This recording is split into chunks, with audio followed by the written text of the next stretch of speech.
Okay, so very good afternoon, everybody. And after discussing these characters and a brief plot summary,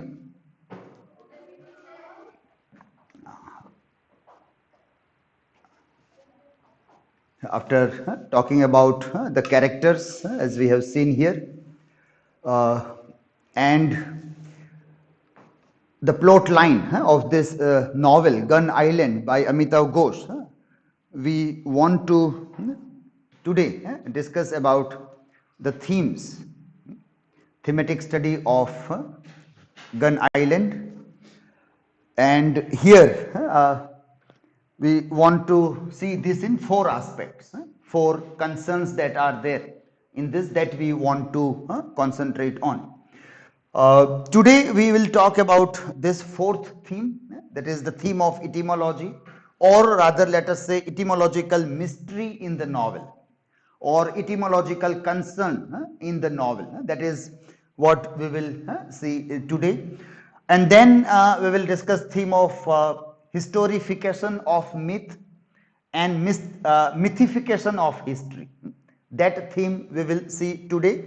These two themes we will discuss later on. Tomorrow we will talk about the theme of climate change and the theme of migration, human trafficking, or the theme of illegal migration and refugee crisis. That we will see tomorrow. But today we will discuss these two themes. Theme of etymology, not exactly a theme of etymology, but etymological concerns in this novel, and or rather we can say etymological mystery in the novel. There is a very interesting play around the words, around the etymology of some of the words. In the same discussion, we also will see about the title of the novel, the title, that is Gun Island. So that also becomes a part of the etymological concern. So either there is a question on the justify the title of the novel. Again, you will come back to this point, or about how Amitav Ghosh is interested in exploring the etymology of words that we can see here. The first point that we can keep in mind here when we look at this etymological concern is this, that linguistics like Ferdinand de Saussure had said that language gives us worldview. That is, words gives us worldview. And the kind of words that we have in our language, we perhaps try to imagine the world in a similar way. Whatever kind of words we have, we always imagine the world or the meaning in a similar way.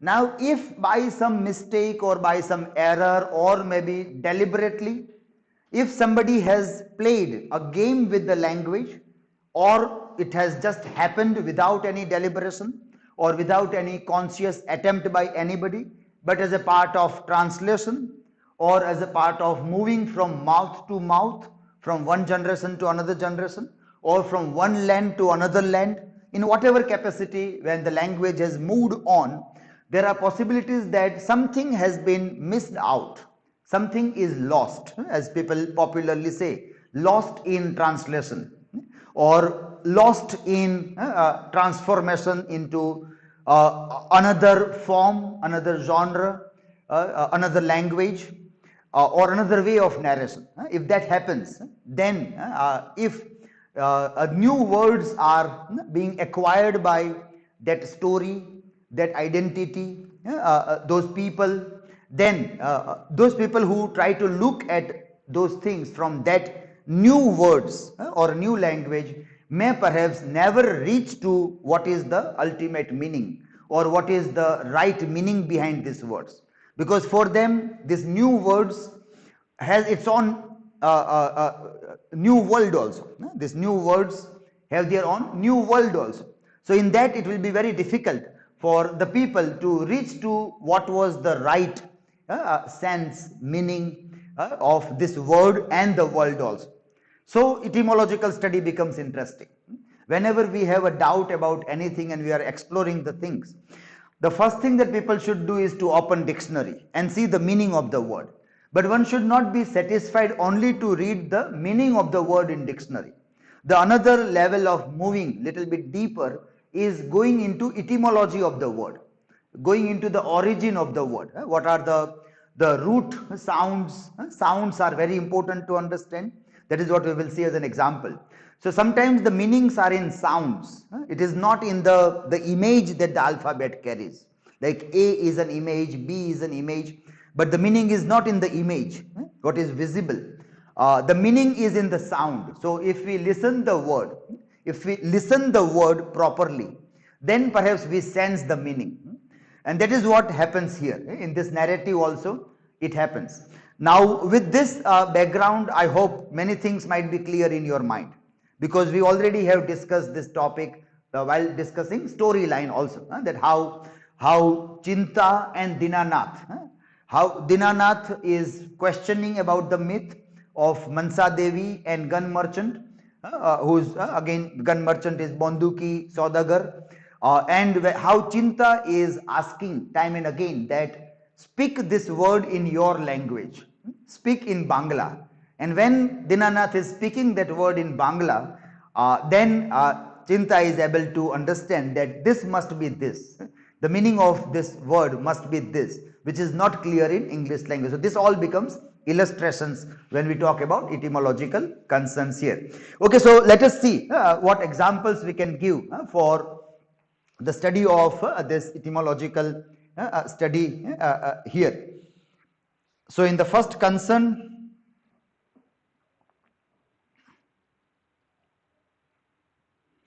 about etymology,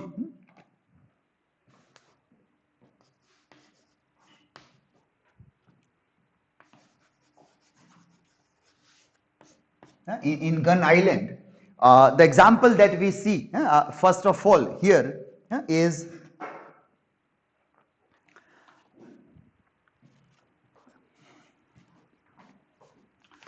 the title of the novel.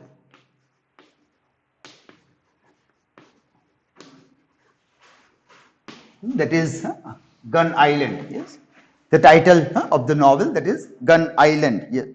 So first, let us see what is this. So there is a word gun, and now we know that this novel has nothing to do with guns. Yes, banduk is the word which is also used.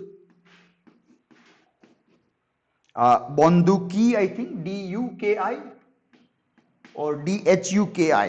What is the right spelling used in the novel? Bonduki.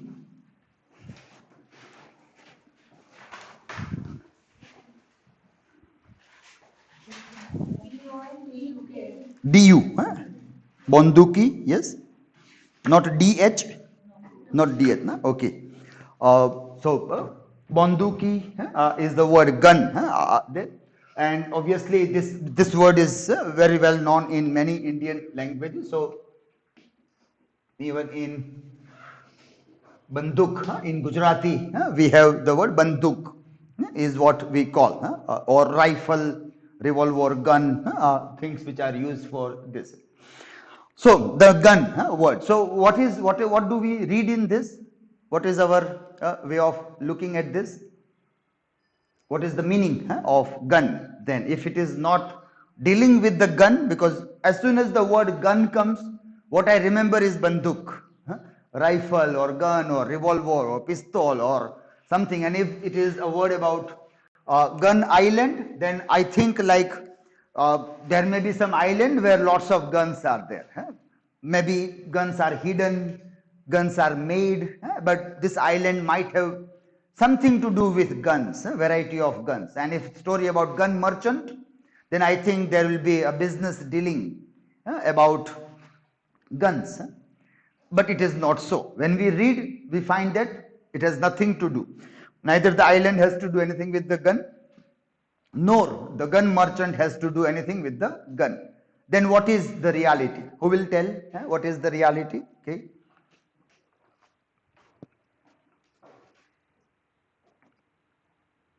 Yes. Yes, sir. There is a foundry of weapons, and that place is known as a ghetto. Okay.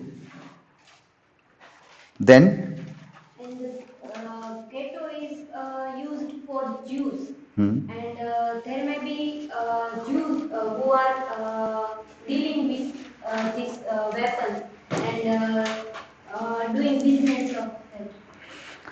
Okay, anybody else apart from this? So we get a word ghetto here, and Yes, sir. Ghetto is also used for Venice, and the hmm, gun is maybe the reference of Venice.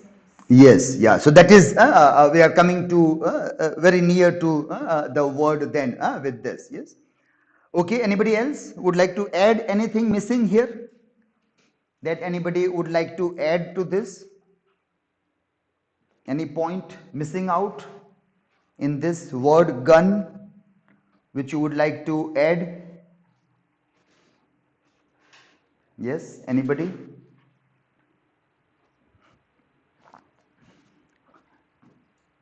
Okay. Fine. Then let us see.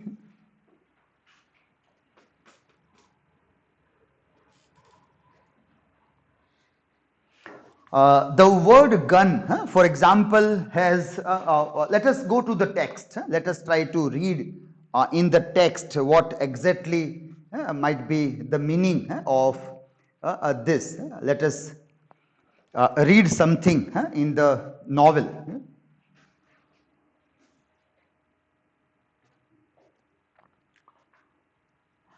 Okay, so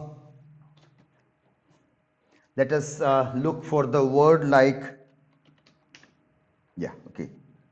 So we can reach to this paragraph where in the novel there is the discussion.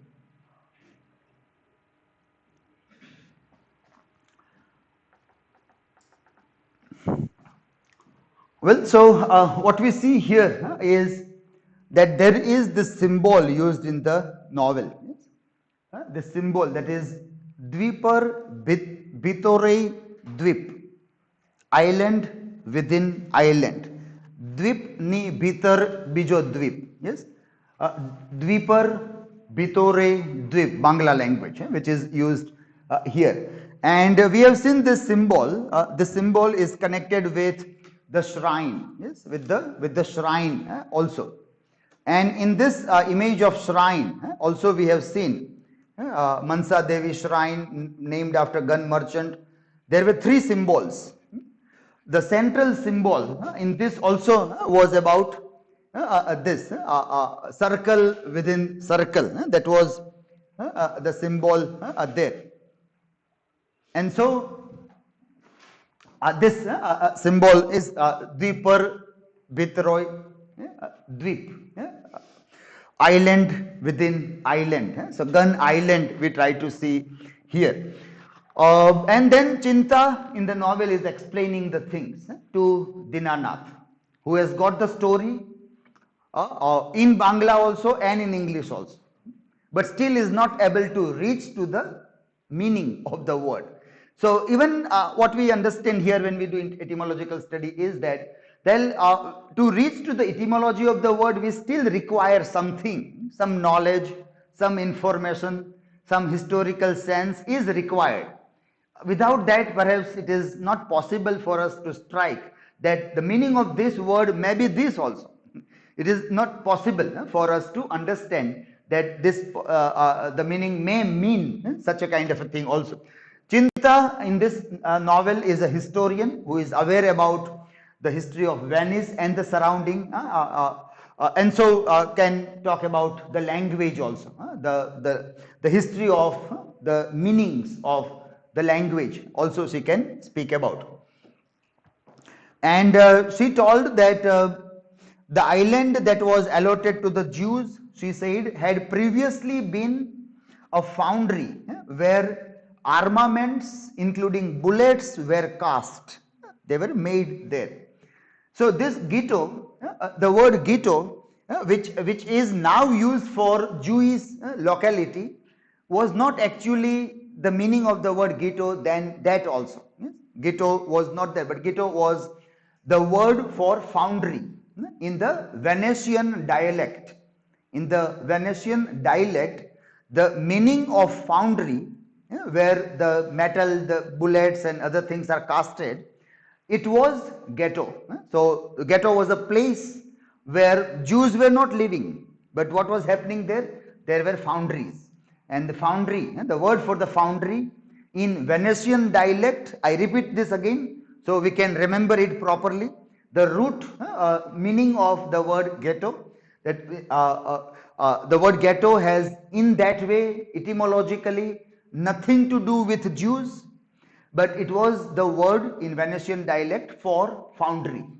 And so this island within the island is Venice, which we will come to know here. And there was a small island on the island where foundry was located. So the word for foundry in the old Venetian dialect was ghetto, and this had become the name of city's Jewish settlement. This became later on the place for Jewish settlement, and so where the Jews are living is known as ghetto. And then it spread across in many languages. So in another European countries also, the place where Jews are living, people started calling it ghetto, even if there is no foundry. There is no foundry, then also people started calling it like that. Not only would this settlement become a great center for Jewish learning, it would also lead to continuing of certain words of which ghetto was once was only one. Yeah? Now then she again calls, speaks more about this. Remember, the merchants who lived in the ghetto of Venice traded with Levant, Egypt, North America, and many were fluent in Arabic also. Secondo me. Now, secondo me is an Italian word. Yes? Italian word. So, I want somebody to tell me what is the meaning of secondo me. Yes, secondo me. So, obviously, go to the machine translation. Let us go to machine translation to see what is the meaning. Yeah?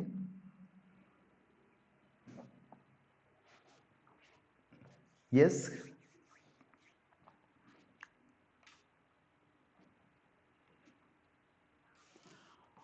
Can anybody show me when you translate? I will take a glimpse of that in this, if it is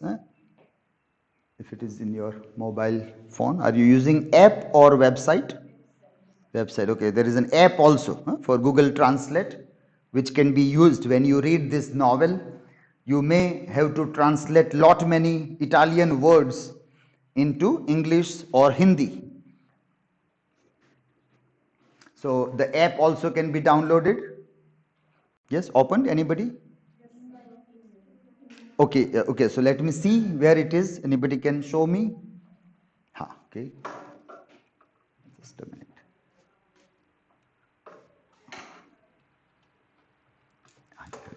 Little bit. Bring near. Yeah, bring near this. Just a minute. Okay. So secondo me. That is in my opinion in English. In Hindi, can you do it and show me?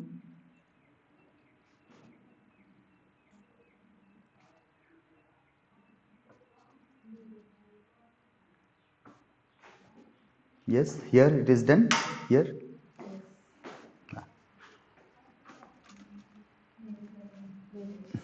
Yeah, little bit straight. There's tube light shade coming there. Okay. Mary Rai mein. Everybody is getting that? Yes. Or anybody else getting any another word for this? Mary Rai mein. Yes. So that is secondo me here. Okay. Okay, fine. So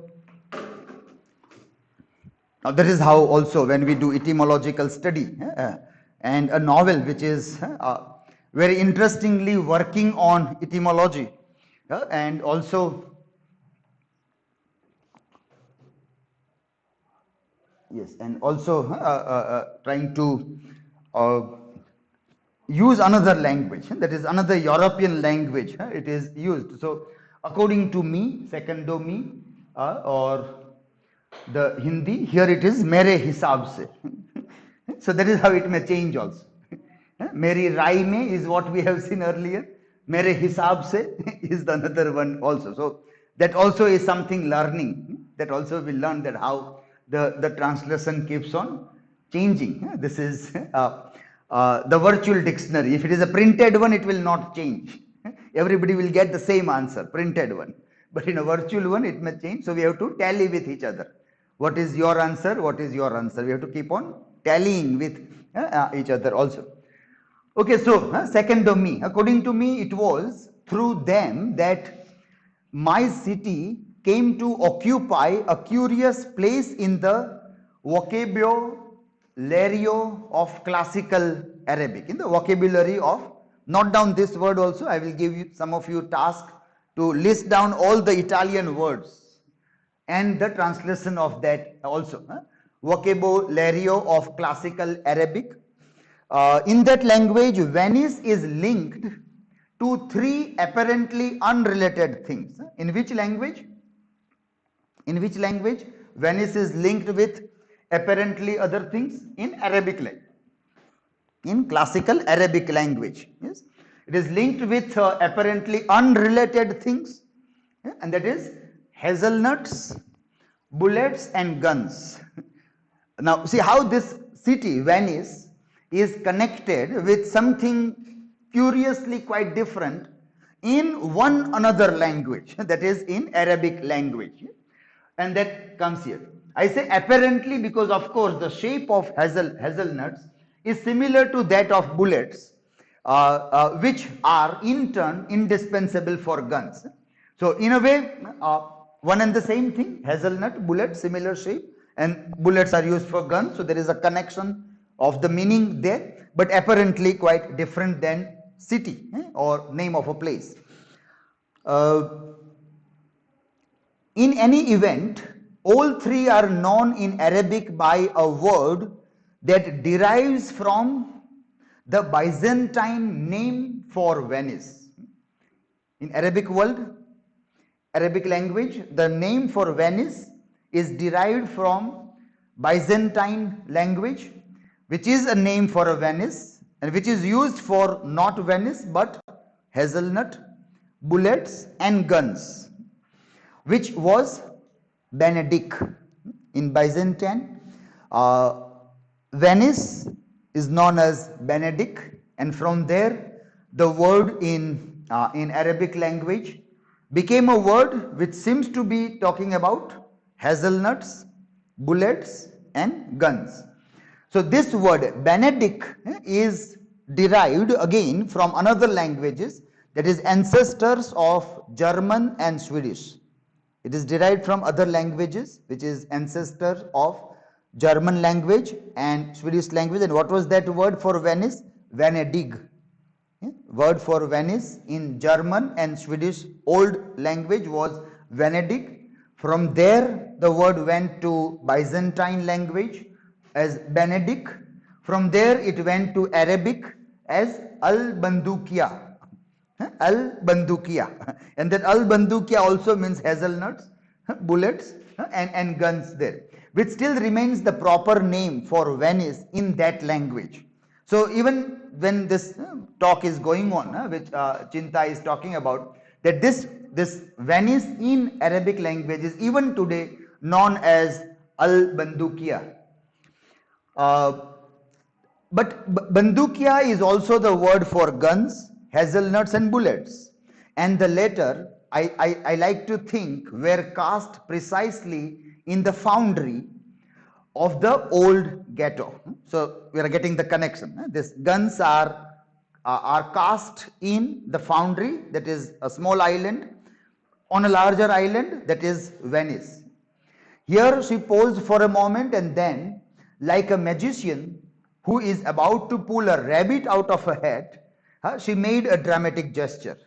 And through Arabic, the name of Venice has travelled far afield to Persia and parts of India, where to this day guns are known as banduk, which is of course none other than Venice or Venetian.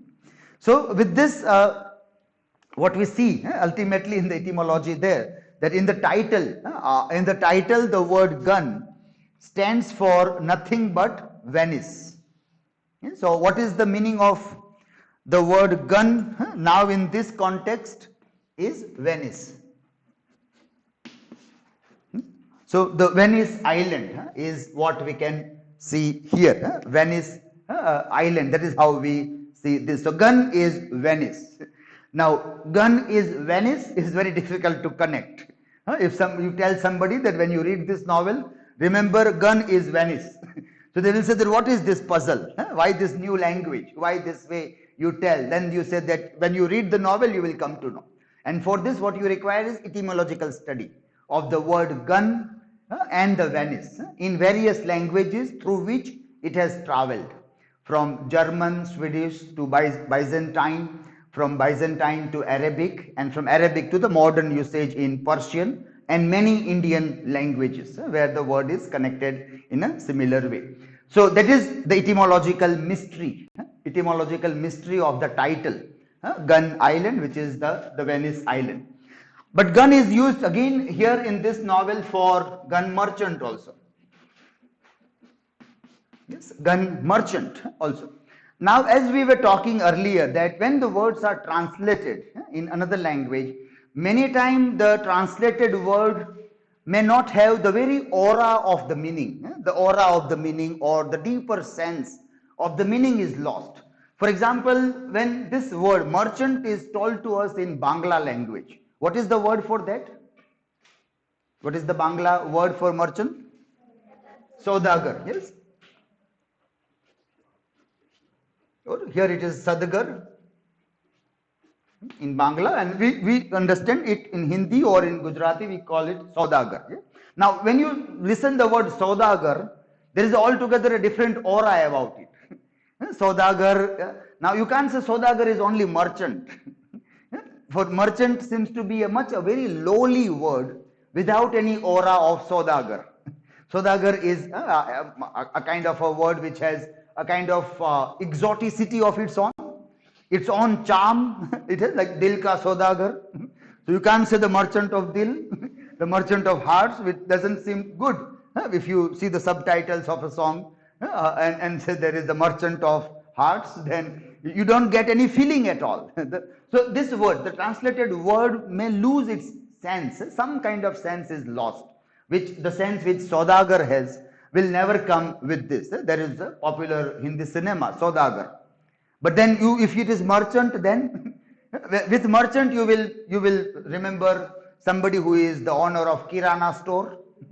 With Saudagar you may remember something else, somebody who is traveler, somebody who is adventurous. That kind of people you remember when you remember Saudagar. With merchant you don't get that sense. Merchants are the people who are doing merchandise, kind of a selling, buying kind of a thing there. So that is also the sense that when the words are translated, they are losing something. Constantly something is lost, and to acquire that is very difficult. That is what etymological study tells us, that maybe the sense of the meaning, the charm of the word, the aura of the meaning, the exoticity, the romance around the word, everything sometimes get lost when the words are translated in other languages there. And Persian language, with influence of Persian language or Urdu, we have a richness of that aura. So the way the Urdu language or Persian language has a kind of a sense of beauty or aestheticity of language, that again we do not find even without that language also. So merchant, gun merchant also. So now who is the gun merchant? Now we can say. So what is the meaning of that? Gun merchant means, what will be the sense in this now? Gun merchant or Banduki Saudagar. Banduki Saudagar is not the Saudagar who is doing business of guns. Yeah? He is not that. So then who is he? A person who visited. Yes, yeah, a person, a merchant you can say, who visited Venice. Yeah. So our hero of our myth, gun merchant, who is the hero of our, he is none other than a person, a merchant who visited Venice. So Banduki Saudagar is not the person who is dealing with arms, but he is the one who visited Venice, and also the foundry. Also the foundry, the ghetto. Ghetto is a foundry. So he visited island within the island also. So that is why in our shrine. In our shrine, we have this symbol where there is island within the island, and this gun merchant has visited that place. So that is the part. That is one example that we see in etymological concern, and it also explains the title to us. But apart from this, are there any other examples in this novel that we can study? What other examples can we get from here? Then we find that there are a few other references of interesting words. For example, a reference to the word like booth, yes, booth, or as we call it, ghost. This, and then there is also a word like possession. Possession, or like which is connected with demon, possessed by some evil spirit. So that is possessed by evil spirit. In Gujarati we call it vargad ho.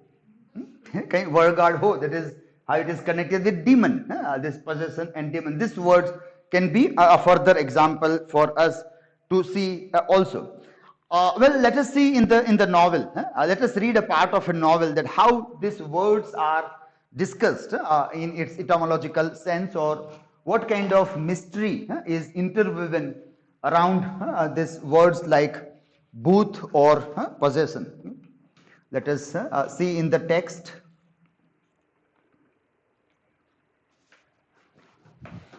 Let me search the word booth. Yeah.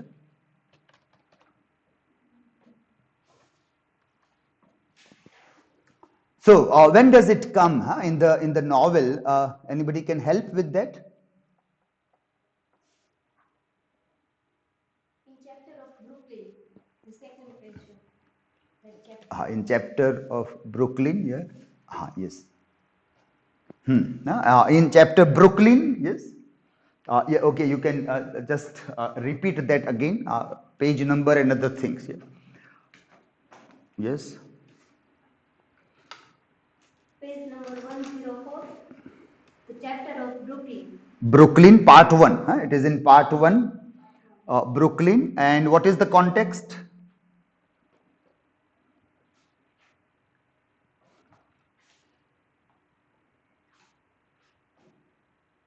People asking the meaning of Bhuta to being.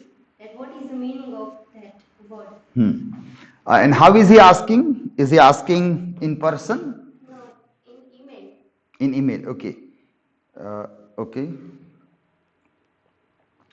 So, in part 1, chapter title Brooklyn, there is a conversation, online conversation between Tipu and Dinanath. Yes, Dinanath is in Brooklyn, and I was sitting at my desk one day staring blankly at my computer when a pop-up window appeared on the screen. Inside the window were the words. You also can now start looking that even the word window has some other meaning now. So when he says that when inside the window, he's not talking about this window. He's talking about the window in a computer screen. When we have window within window, we call it child window, smaller windows, and those thing open. So now see how readily we got that in this context, that is in a context of computer or in the semantic field of computer, when the word window comes, we don't have any doubt that which window you are talking about. You're not talking about this window, and we don't get that. But that also is very interesting, that how the word window has now changed its meaning also. How these words are changing. When they change their semantic field, the meanings change, but and we are not very conscious also. But well, reading Amitav Ghosh will make us conscious to this also. That we look at language and we see that whether these words mean only this or possibility of some other things also. So he says that does the word booth, normally this is the last word is not a, it is written a, but normally Rama we write, but we speak Ram. Krishna is Krishna, because a sound in words is full word, ka. When we write ka, it is ka. and half ka is only k. Only k means half ka, because we have half letters also. All alphabets we have half also, which we do not find normally in this. So for the full letter, a sound is added there, but it is not necessary to pronounce it as a. So it is yoga, but the spelling will be yoga, because ga is complete ga, it is not half ga. So if you change yog yog, then it is wrong spelling. Then it becomes wrong spelling. But if you speak yoga, then it is the wrong pronunciation. Spelling is right.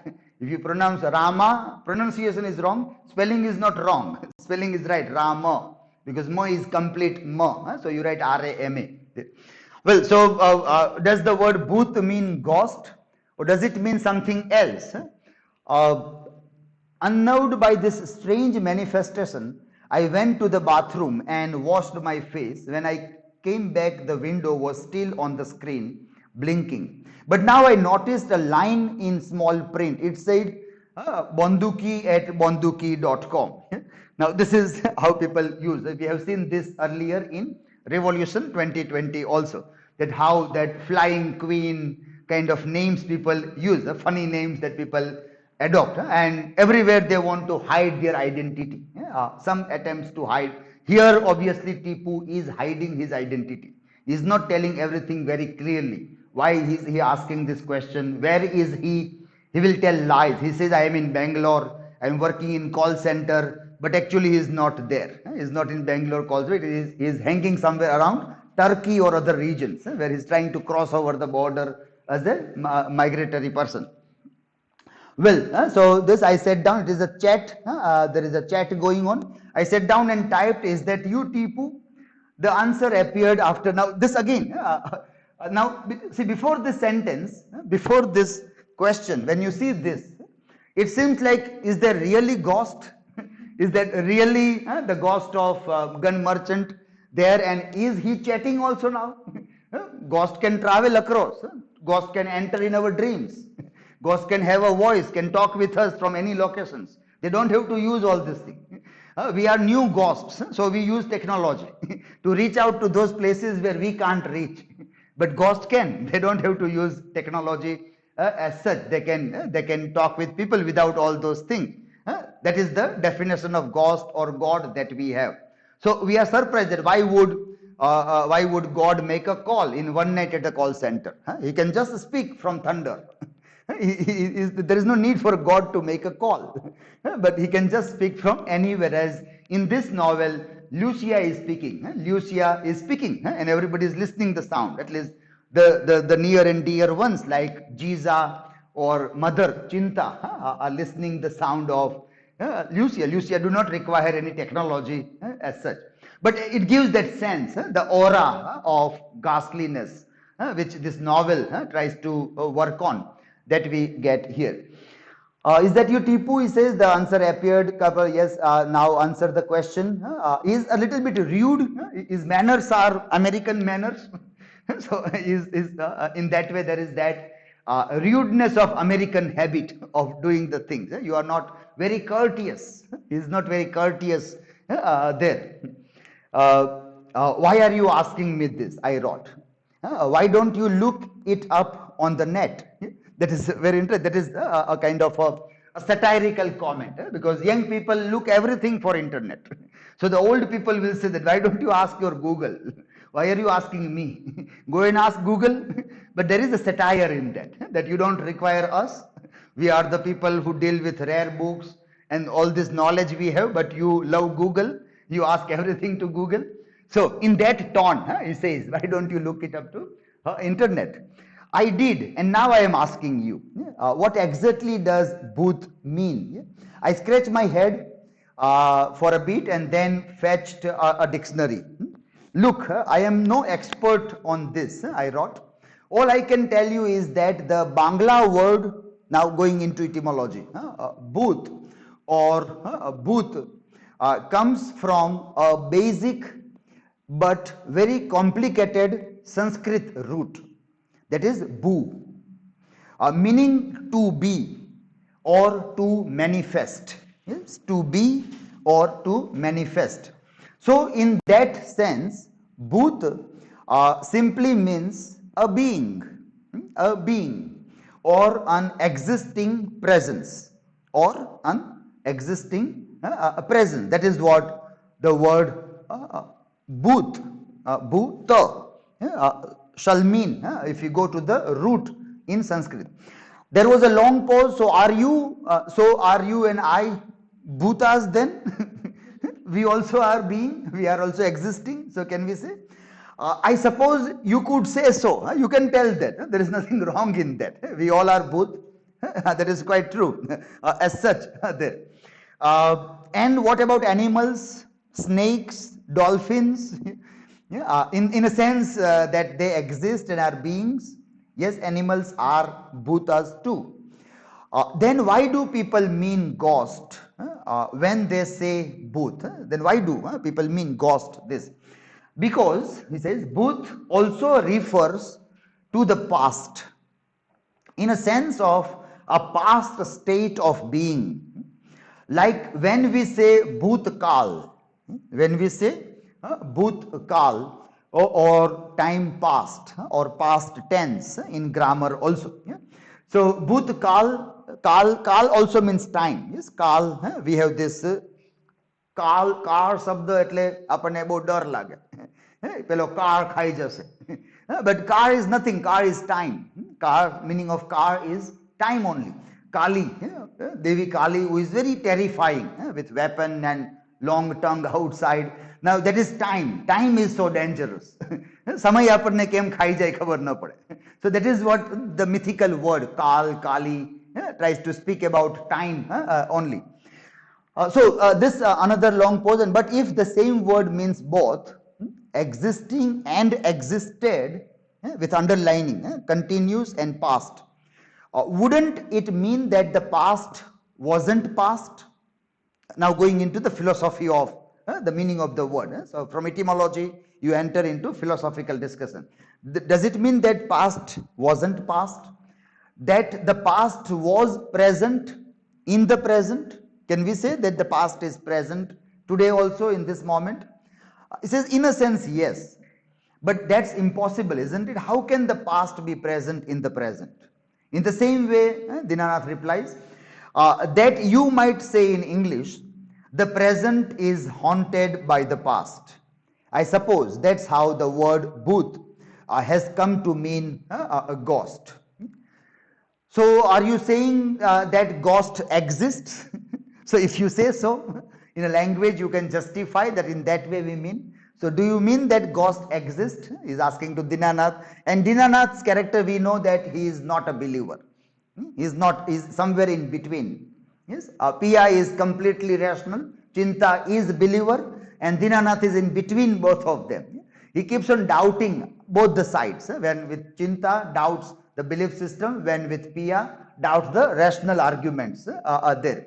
And that position also is a very interesting position which Amitav Ghosh is exploring there. So he is directly asking, are you saying that ghost exists? And this say very strong no is coming, very strong. So Dinanath wants to say that I am not a believer. Don't jump to that conclusion that I do believe that ghost exists. I do understand the language as this, but that doesn't mean that I believe. I yelled. So very quickly before the other person concludes anything, he wants to very clearly say that no, I don't believe. My fingers had hit the keyboard so hard that I had split a fingernail. But I typed on without stopping. I am not saying that at all, capital. I am just telling you what the word means. I just tell you the word now. Well, people can debate and question that if there is a word and if it means something like this, can we say that things may exist without things can exist if there is things can non-exist if there is a word for that? Can we say that the things can non-exist if there is a word for that? As we say that if there is a word, there must be a thing. If there is no thing, then there might not be a word at all. જો શબ્દ છે તો એ વસ્તુ હશે તો જ શબ્દ બન્યો હશે ને, નહીતર એ શબ્દ શું કામ બને? Then ghost might exist. But then you say that, well, ghost, the way you understand is not the right way of looking at ghost. Ghost means something that was and is. It is something about time. And we know that time exists. There is nothing like past. Time never dies.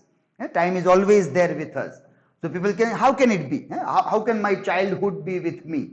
We can have a simple question, or we can reason. We can keep on doing counter arguments. That how can you say that, well, my childhood is with me today? Well, one can say it is in your memory. So it is inside you. It is in the memory. So memory is something that has the store of all the past, and memory is in the present. So past is present. So memory is an idea which we can use, that how even the time that has gone still remain present with us. So what existed is still existing also. For that the word is there, Bhuta. And people can use that word for uncanny things also. But that doesn't mean that uncanny things are ghosts, or what we say ghost is the same thing also. So there is another example, the word booth, that here. And then see possession, or this word. And on this also there is a very interesting discussion in the because possession, as we see, is this, that we are possessed by some evil spirit or other kinds of a thing. Is that so? Is that the meaning of the word possession, that we are being overpowered by some other spirit, and other spirits are residing in our body? And that is what we see. We see films, stories, narrations, real life incidents. Well, people are suffering from these kinds of symptoms. And then you take people to some of the religious gurus, and religious gurus will tell that there is some other Atma, and that Atma is disturbing, and there are several kinds of vidhis that people do in those things.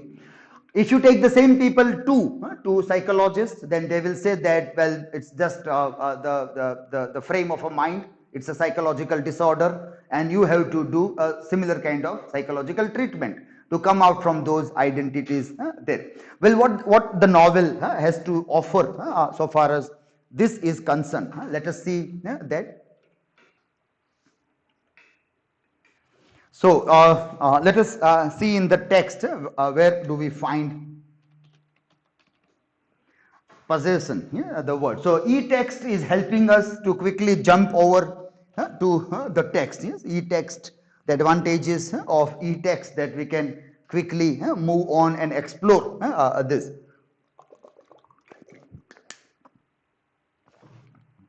Yes, anybody from your side also, if you can.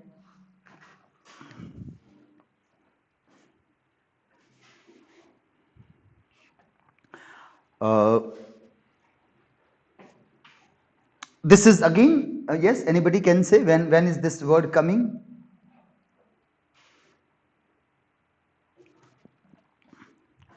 This word P-O-S-S-E. So there are quite 12 reference to this word in the novel. 12 times this word refers. So there is an interesting way of looking at this word also.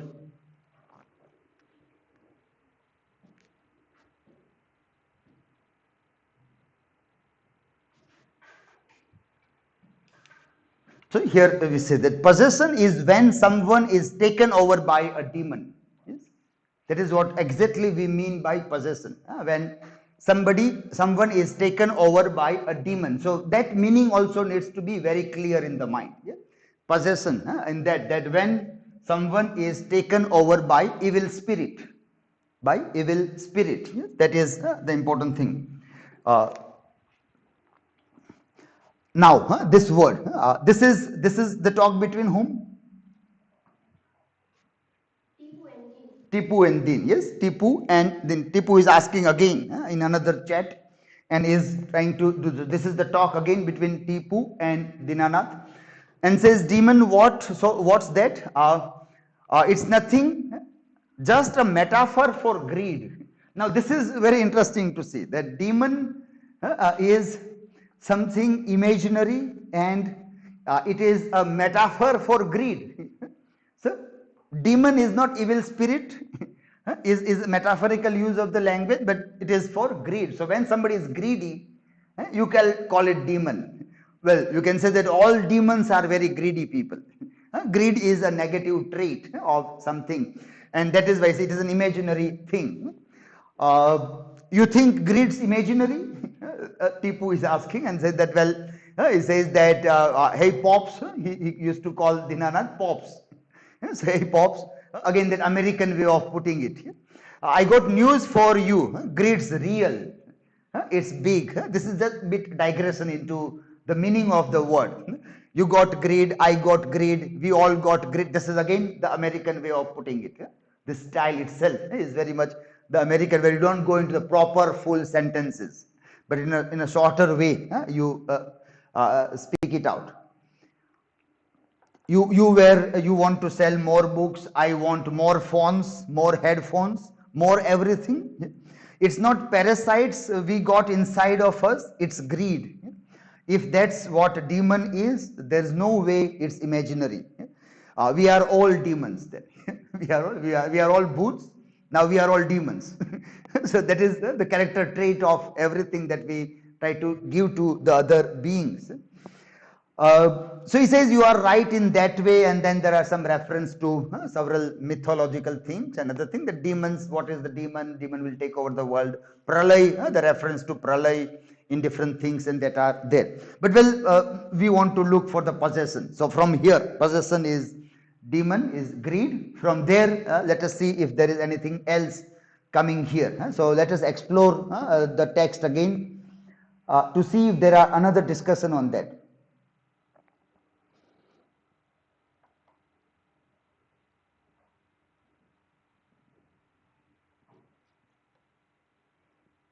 So here we get some Italian words. So again, I think the talk with Chinta, yes? Icolo. Yes, come on, Chinta, you know as well as I do that there is a long history behind all these things and the things there. So well, they are talking. This is a very interesting part of the narration here, and this comes in which part? This is warnings. Yeah, part 2, warning. Note down this and read this part. Yes, don't miss to read this part in the original text. Warnings and the talk between Dinanath and Chinta. Yes, in Venice. See the context now. How they reach to possession. The word.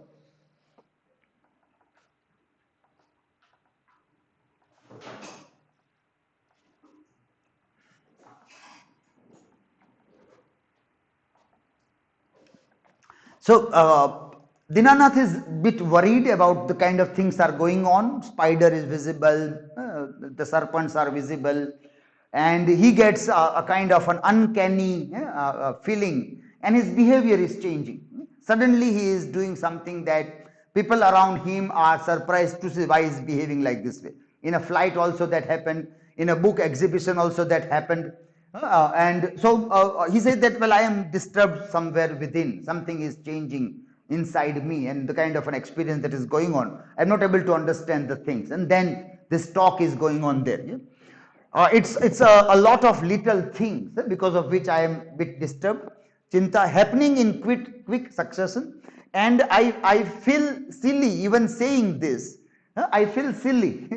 Now see, when he is talking with Tipu, his confidence is at a different level, because he knows that he is much superior intellectually than Tipu.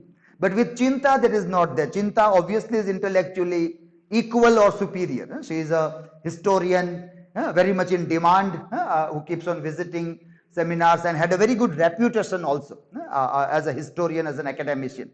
So there, Dinanath's way of talking is much different than the way he speaks with Tipu. His confidence is much higher in his understanding of language, whereas here he is feeling little bit lowly. Yeah? So he says that I feel little bit silly even, but whole business with the spider was really unsettling.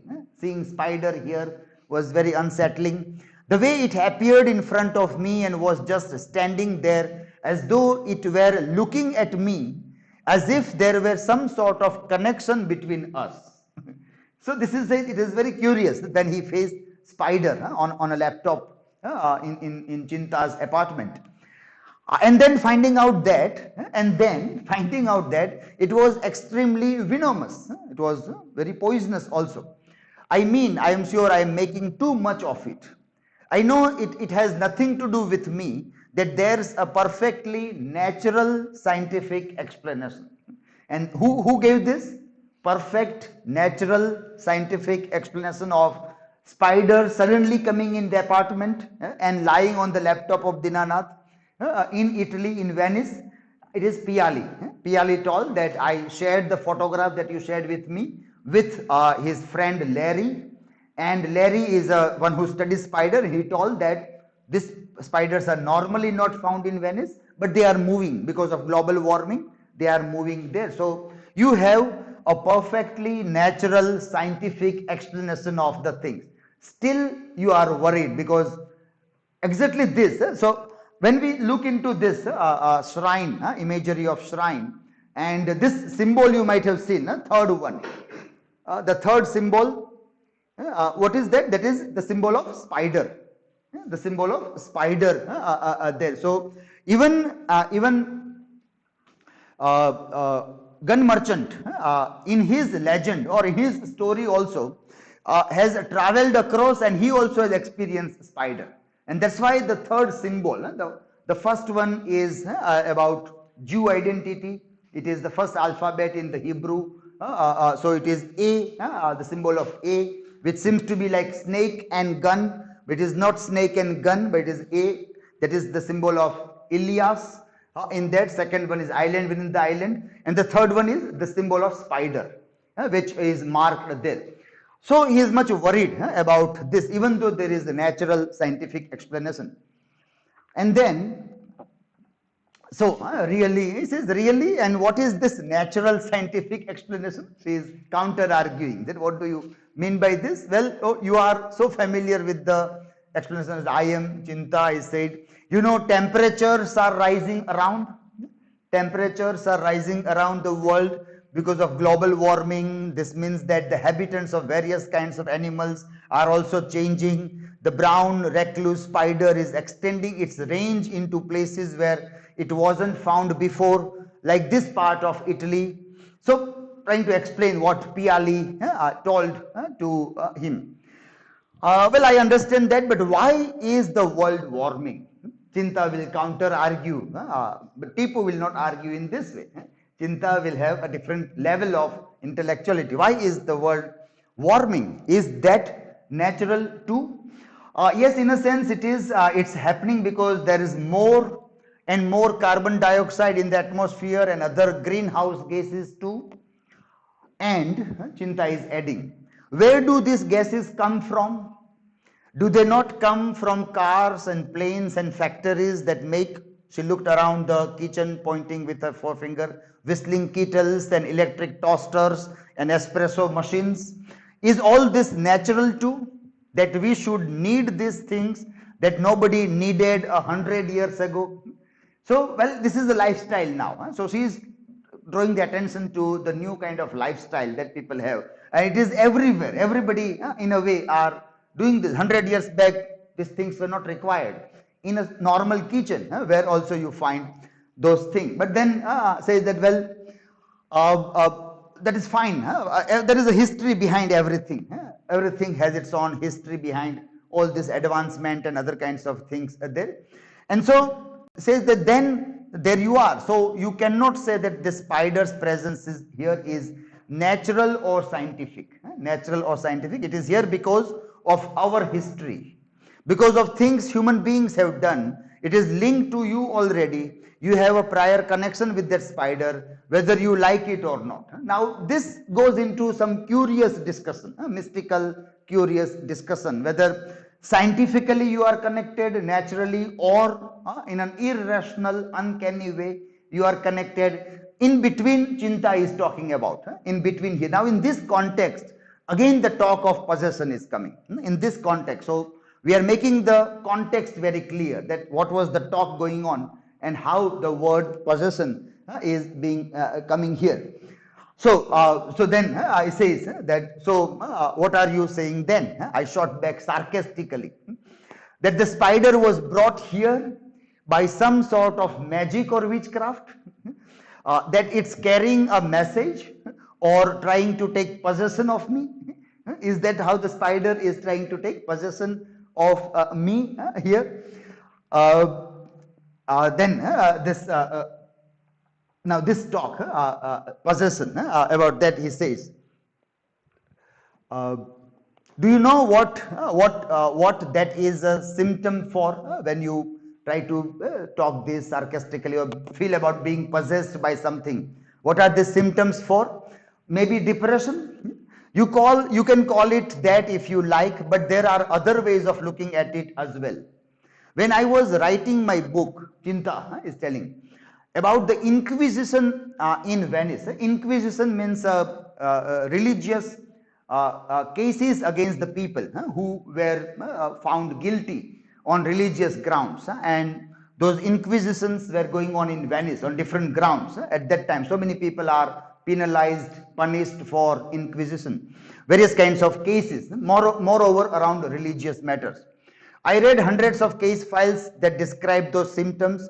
The cases were adjudicated by inquisitors, and many of them were brought about magical practices and spirit possessions. Many of them were about spirit possessions, many of those cases.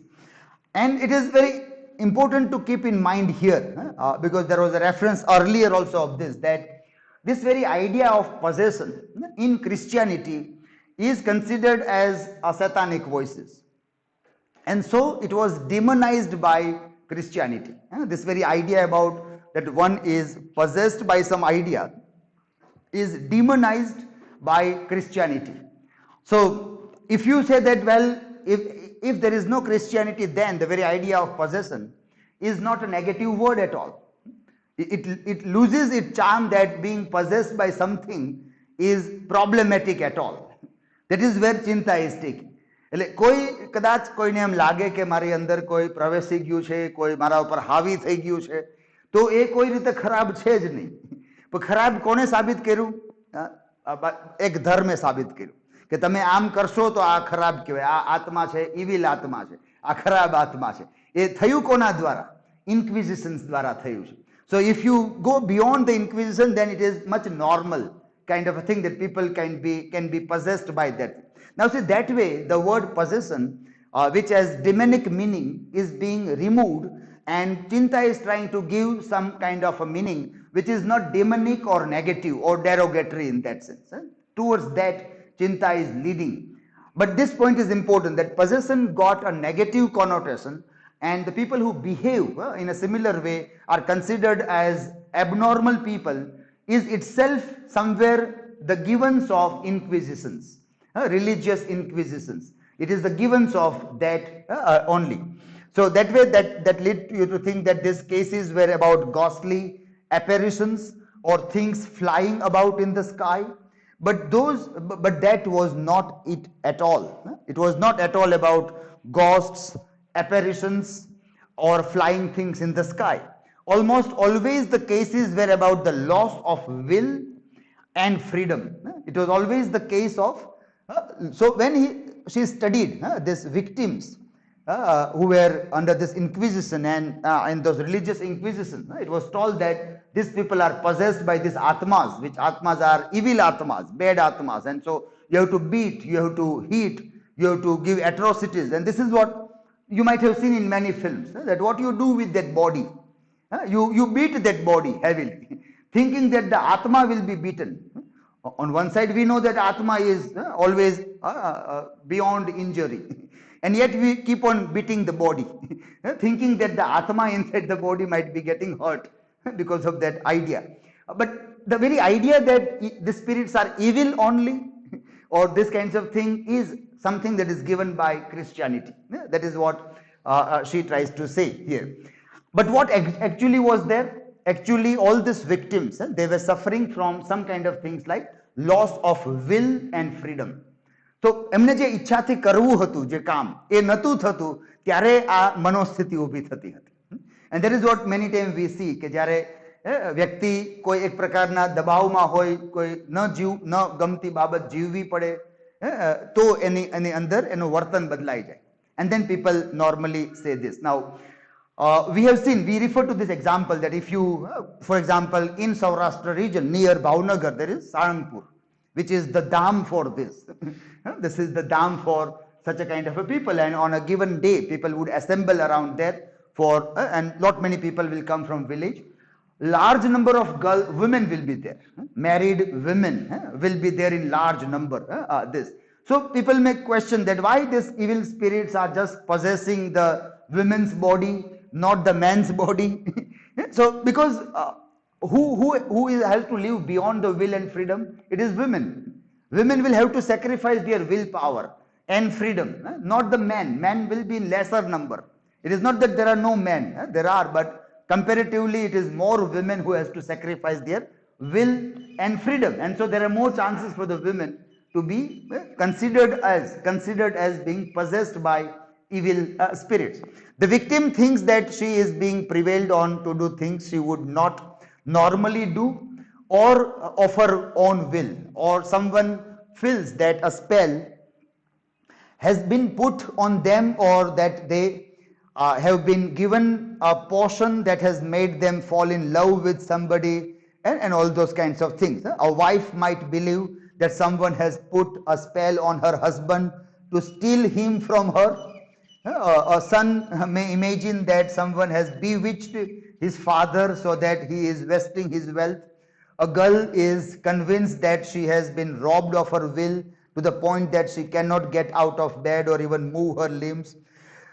They are all best beset by a feeling that inexplicable forces are acting upon them in such a way that they are no longer in control of what happens to them.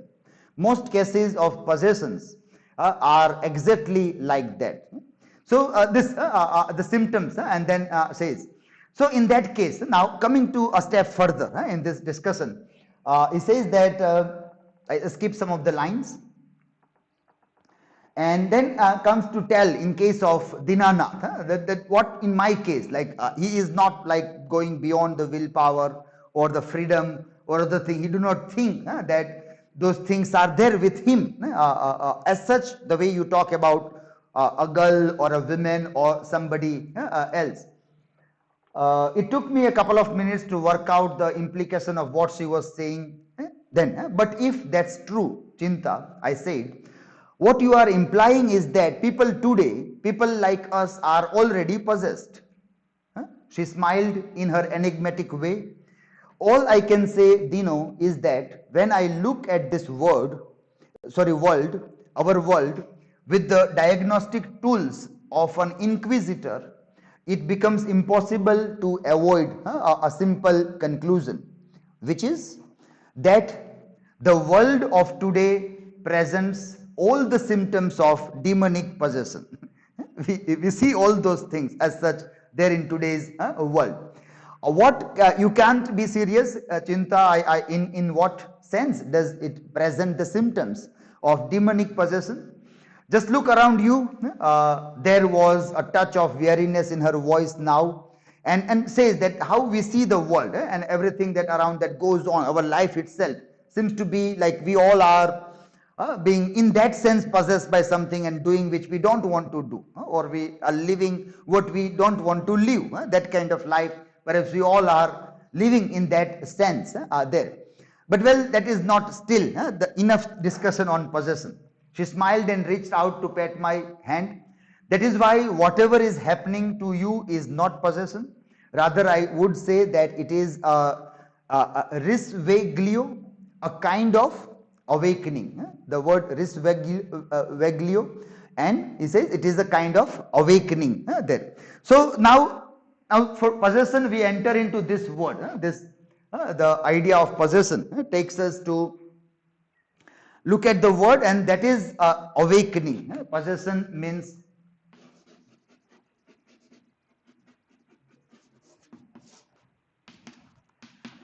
so this is how Chinta explores the word. So it means that the one who thinks being possessed, they are awakening to a new life, new understanding, something that they were not ready to accept up till now is becoming a reality of their life. So that is new awakening. That is the new way of looking at everything that is exploring here. So the word possession can also mean that those people are awakening to something that they were blind towards up till now. They thought that this doesn't exist, but that also is a life. They think that you are not like this, but you may be like that also. That kind of awakening about self, about any other thing, is perhaps the meaning of possession. And when people are not ready to understand this new awakening or new way of looking at themselves, they feel very uncanny. They think that something is wrong with them because they are not able to face the new reality either about themselves or about the world around them. And so their behavior changes. They themselves cannot understand. And they also feel that, well, something is overpowering me. Some new things are overpowering me in different capacity also. So the way Chinta wants to explain this entire idea, it means that when we explore the world in a different way or when we read new things, we are possessed by those new ideas. But if we are awakened enough to see that, well, these are new ideas, this will look at me in this way, the world in that way, then we are not disturbed. We are not disturbed as such. Though people around us may find that we are changing. People around us may say that, well, you were not like this, you were not talking like this, now you are talking like this, you are thinking like this, that change perhaps other may feel. But we are conscious about awakening, we are conscious about those changes, so our behavior is not uncanny or irrational. But those people who are not conscious about that, their behavior suddenly changes. It becomes very wild also at times, and so people think that they are possessed by demonic spirit. Chinta says these are all symptoms that she has undergone, even in the bygone ages, in the history books that she has referred to, but it is nothing like somebody is possessed by somebody. There is no such idea that evil spirit can ever possess anybody else. That is no possibility at all. It is just kind of a new awakening that people are not able to cope up with. And when they cannot cope up with, this kind of behavior might happen, which in absence of any other language, people will go back to what the religion is telling or what the rituals around us are telling us. It is like this or like that. So this is that etymological way of looking, etymological mystery in some of the examples that we have seen. For more examples, you have to explore this, the name of the islands, yes, the name of the islands which are traveled by Gun Island, Gun Merchant, that is land of palm of sugar candy, yes. Then land of kerchiefs and island of chains, where again there is a very interesting play on this word. So very quickly, who will tell me this? What are the things there? So first is land of palm sugar candy. What does it mean? Yes.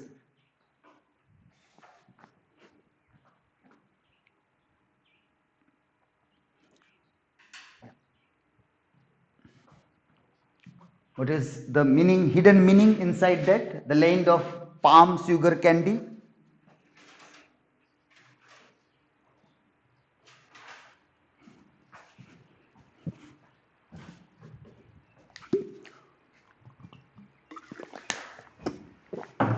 We have discussed this earlier, so you might have written in your notebook also, or you might have taken a photograph of a board, then also it might be there. If you have, that also is a way of taking, not taking. Hmm? Yes. Palm sugar cane kind of palm tree.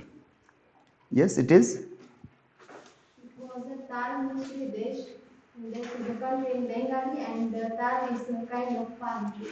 Okay, Tal Misri Desh is the word. So Chinta is asking that tell me what is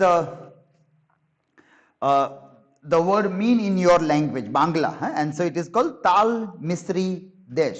Tal Misri, sugar means Misri. This so, and then Misri means Egypt. Yes, Misra Desh. So Misri means Egypt. So he might have visited Egypt. Okay, okay, fine. So second word is kerchiefs. Yeah, land of kerchiefs. Who will tell me?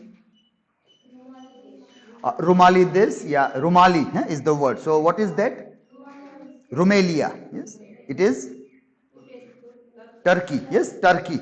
Turkey is, okay, then third one is land of chains. It is Shikul, Shikul Desh, and Shikul means Sicalia. It was known as Sicalia earlier, and Sicalia now is known as Sicily. Yes. So these are the mystery of etymology in this novel, which we can see and study along with that also. So that is this concern, etymological concern in this novel, and I hope that makes very clear thematically also, title also, and also a very interesting linguistic study. That is one of the concerns of Amitav Ghosh in many of his novels, which comes in this narrative also. Okay? So with this we end today's class, and tomorrow we will talk about historification of myth or mythification of history and few other thematic things also. Okay?